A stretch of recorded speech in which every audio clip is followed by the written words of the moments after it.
कि ईश्वर ने 280 दिन का वक्त ही क्यों रखा बच्चे का जन्म का? तो आइए जानते हैं।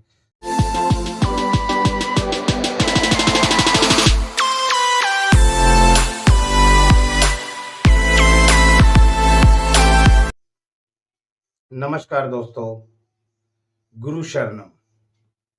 तो आइए दोस्तों, आज हम बात करेंगे रब ने एक बच्चे का जो जन्म है वो 9 महीने 9 दिन का क्यों रखा।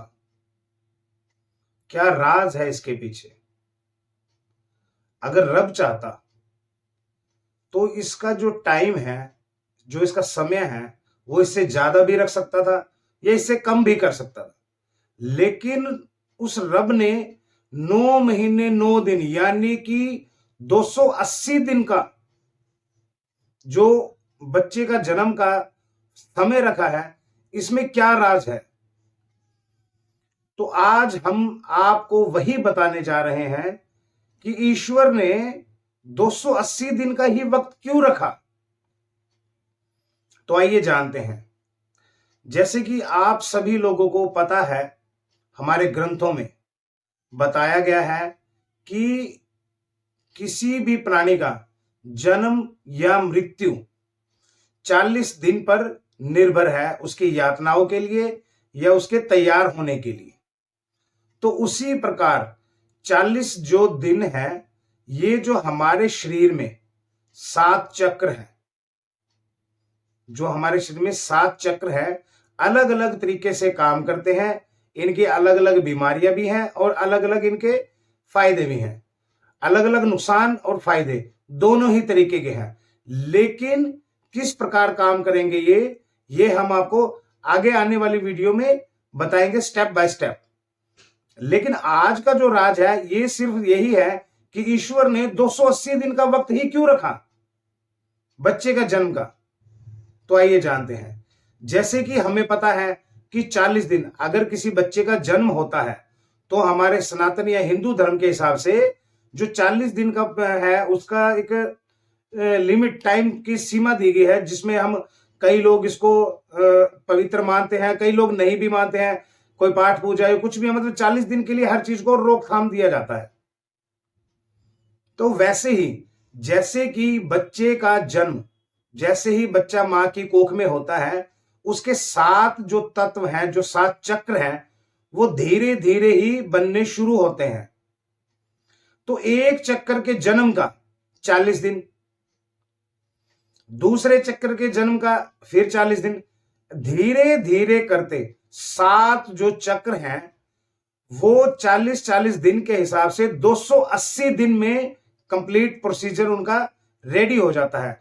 यानी कि रब ने उस बच्चे का जो जन्म है 280 दिन का इसलिए रखा ताकि सातों चक्र उसके अंदर एक्टिवेट कर सके, प्लांट कर सके। जैसे ही वो चक्र उस बच्चे के अंदर 7 चक्र एक्टिवेट हो जाते हैं, तब उस बच्चे का जन्म होता है। ये 40-40 दिन का जो प्रोसीजर है, ये बहुत गहराई के राज है इसमें। ये हम आपको धीरे धीरे स्टेप बाय स्टेप हमारे ही YouTube चैनल पे समझाएंगे। लेकिन ये जो 280 दिन का राज है, रब ने उस बच्चे के जन्म का 280 दिन का समय जो था वो इसी वजह से रखा था ताकि बच्चे के 7 चक्र जो हैं वो एक्टिवेट रहें, ताकि वो इस धरती पे जन्म लेके एक अच्छा मार्गदर्शन, एक अच्छे रास्ते पर चले, अच्छा मार्गदर्शन पर चले और अच्छा मार्गदर्शन करे भी सही। ये 7 चक्र के अलग अलग गुण हैं, इसके अलग अलग फायदे हैं। ये हम आपको स्टेप बाय स्टेप आगे आने वाली वीडियो में हमारे ही चैनल पर बताएंगे। ये जो 280 दिन है, ये इस प्रकार से 280 दिन का जैसे प्रोसीजर, जो भी इनका समय है पूरा होता है बच्चे का, तो वो बच्चा इस धरती पर जन्म लेता है।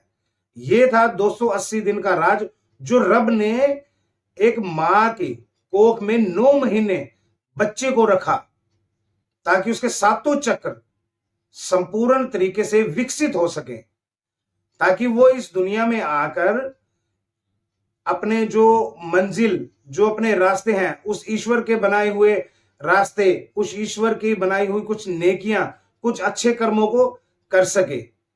तो ये 280 दिन का जब तक सातों चक्र एक्टिवेट नहीं होते तो बच्चा संपूर्ण तरीके से विकसित नहीं हो पाता है। उसके कारण बच्चों में कई प्रकार की कमियां पाई जाती हैं।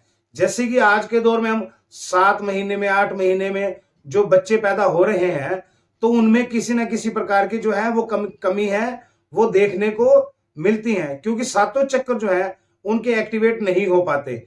जो चक्र एक्टिवेट उनके हो चुके हैं उसी एक्टिवेट चक्रों के साथ वो इस धरती पर जन्म ले लेते हैं। फिर उनके बड़ा होने पर उनके अंदर कुछ कमियों को पाया जाता है जिनमें कभी सुधार नहीं लाया जाता। तो इसी प्रकार जो 7-8 महीने का बच्चा है वो जन्म लेगा, उसके अंदर कमी होगी जो सुधारने लायक नहीं होती, चाहे वो डॉक्टर की तरफ से हो, चाहे वो उसके गुरु की तरफ से, चाहे वो रब की तरफ से।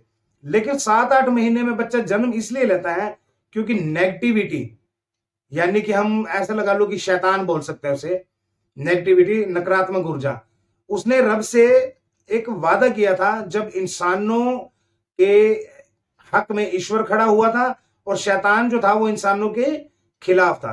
तब उस शैतान ने रब को कहा था कि जो तुम इंसानों को जमीन पर भेजोगे हम उन्हें गुमराह करेंगे। अब इंसान जमीन पर तब आएगा ना जब पहले वो जन्म लेगा, यानी कि मां की कोख में ही जो नकारात्मक ऊर्जा है वो अपना प्रभाव दिखाती है और बच्चे के सातों चक्र को विकसित नहीं होने देती। जब 7 चक्र विकसित नहीं होते तो वो जो बच्चा है वो किसी बीमारी में या किसी नकारात्मक ऊर्जा का शिकार होता है। लेकिन जो साइंस है हमारी, जो डॉक्टर है वो इन बातों को नहीं मानते। लेकिन सच्चाई जो है वो यही है कि जैसे ही 7-8 महीने का बच्चा जन्म लेता है उनके अंदर कोई ना कोई कमी पाई जाती है। लेकिन 9 महीने वाले बच्चे जो जन्म लेते हैं उनके अंदर कमी नहीं होती, बस जन्म लेने के बाद उनका मार्गदर्शन सही होना चाहिए। अगर मार्गदर्शन सही नहीं होगा तो वो भी अपना रास्ता भटक जाएंगे। जब वो अपना रास्ता भटकेंगे फिर उस रब ने 280 दिन का ही प्रोसीजर उनके गुरु के लिए रख दिया, उनके गुरु के लिए। अब ये जो था, ये 280 दिन का जो राज है इसमें तो ईश्वर का राज है। फिर 280 दिन का जो शैतान का, जो नकारात्मक ऊर्जा का राज है वो भी हम आपको बताएंगे। फिर जो गुरु का राज है 280 दिन का वो भी हम आपको बताएंगे। अभी का जो था ये 280 दिन का जो रब के घर का राज था, ताकि सातों चक्र के साथ बच्चा पूर्ण तरीके से विकसित हो सके और इस जमीन पर उतर सके, ताकि ईश्वर से किए हुए वादों को वो निभा सके। ईश्वर उनको हिम्मत देता है, उनके अंदर सब्र, शक्ति, एक अच्छा मार्गदर्शन चुनने का जो सद्बुद्धि है वो उन्हें प्रदान करते हैं सातों चक्र विकसित होने पे। और ये जो 7 चक्र है ये हम एक एक करके स्टेप बाय स्टेप किस तरीके से काम करेंगे वो मैं आपको पहले ही बता चुका हूं इस वीडियो में। हम आपको ये एक अलग से वीडियो बनाएंगे जिसमें स्टेप बाय स्टेप 7 चक्र जो है वो किस तरीके काम करेंगे, ताकि आपको उनका जब अनुभव होगा तो आपको जो मेडिटेशन, जो ध्यान योग आप करते हो उसमें आपको सहायता मिलेगी। इससे आपको सहायता मिलेगी, एक बड़ी प्रॉब्लम जो है वो सोल्व हो जाएगी आपकी। नमस्कार।